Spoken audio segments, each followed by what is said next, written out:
कहते हैं कि सब्र का फल मीठा होता है और यही मीठा फल चिराग पासवान को मिलने जा रहा है। ऐसा हम इसलिए कह रहे हैं क्योंकि लोक जनशक्ति पार्टी रामविलास के सर्वे सर्वा और जमुई के सांसद चिराग पासवान को केंद्र की नरेंद्र मोदी सरकार में मंत्री पद मिलना पक्का है। इसी महीने संभावित मंत्रिमंडल विस्तार में उन्हें राज्य मंत्री स्वतंत्र प्रभार का पद मिलेगा, ये भी पक्का बताया जा रहा है। इसके बावजूद चिराग पासवान 8 जुलाई को बीजेपी के राष्ट्रीय अध्यक्ष जेपी नड्डा की ओर से मिली चिट्ठी को लेकर साफ साफ कहने से बच रहे हैं। नड्डा ने 18 जुलाई को दिल्ली में एनडीए की बैठक में इसका जिक्र किया है, वो शामिल होने जा रहे हैं। चिराग को अलग से चिट्ठी लिखी गई है। चिराग पहले से एनडीए में है, लेकिन जनता दल यूनाइटेड से उनके गतिरोध के कारण बिहार में एनडीए की सरकार के समय मुख्यमंत्री नीतीश कुमार को ध्यान में रखते हुए भाजपा ने उनसे दूरी बना रखी थी। जदयू भाजपा को अलग हुए काफी समय बीत चुका है और अब बीजेपी किसी भी सूरत में नीतीश कुमार के साथ नहीं जाने की बात लगातार कह रही है। ये साफ हो गया है कि बीजेपी नीतीश कुमार के साथ नहीं जाएगी, इसलिए अब चिराग पासवान की केंद्रीय मंत्रिमंडल में एंट्री का रास्ता साफ हो गया है, जिसके बाद चिराग बीजेपी के सुर में सुर मिलाते नजर आ रहे हैं। पटना एयरपोर्ट पर चिराग पासवान ने सीएम नीतीश कुमार पर निशाना साधते हुए कहा कि आप लोकतंत्र की आवाज़, छात्रों की आवाज़ को दबाने का काम कर रहे हैं। भाजपा के कार्यकर्ता शांतिपूर्ण तरीके से जनता की आवाज उठाने गए थे, उन पर बर्बर तरीके से लाठियां बरसाई गई।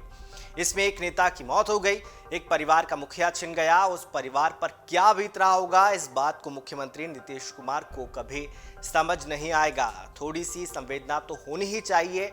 चिराग ने कहा कि नीतीश कुमार को जनता ने रिजेक्ट कर दिया, किसी तरह से जोड़ तोड़ कर वो मुख्यमंत्री बने हुए हैं। 2024 और 2025 के चुनाव में जनता उन्हें जवाब देगी। चिराग पासवान जिस तरह से बिहार में मुख्यमंत्री नीतीश कुमार के खिलाफ प्रमुखता से सामने आ रहे हैं और दिवंगत रामविलास पासवान को लेकर बीजेपी के पास जैसा फीडबैक है, जिसके चलते एनडीए में चिराग की जरूरत शिद्दत से महसूस की जा रही है। ऐसे में इस बात की जानकारी भी सामने आ रही है कि दिवंगत रामविलास पासवान के बाद उनके भाई पशुपति कुमार पारस को भी मंत्री पद दिया गया था, उस पर भी एनडीए पुनर्विचार कर रहा है। किसी स्तर से इस बात की अभी पुष्टि नहीं हो पा रही है, लेकिन संभव है कि बीजेपी आने वाले समय में लोजपा के दोनों धड़ों को एक साथ आने के लिए मजबूर कर दे।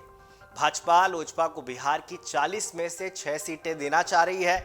दोनों धड़ों को अलग अलग बांटकर सीटें देने से बीजेपी की हिचक की वजह यह भी है कि दिवंगत रामविलास पासवान के नाम पर मिलने वाली सीटों पर जो वोट मिलेगा वो किसी भ्रम के कारण बंटवारा ना हो जाए।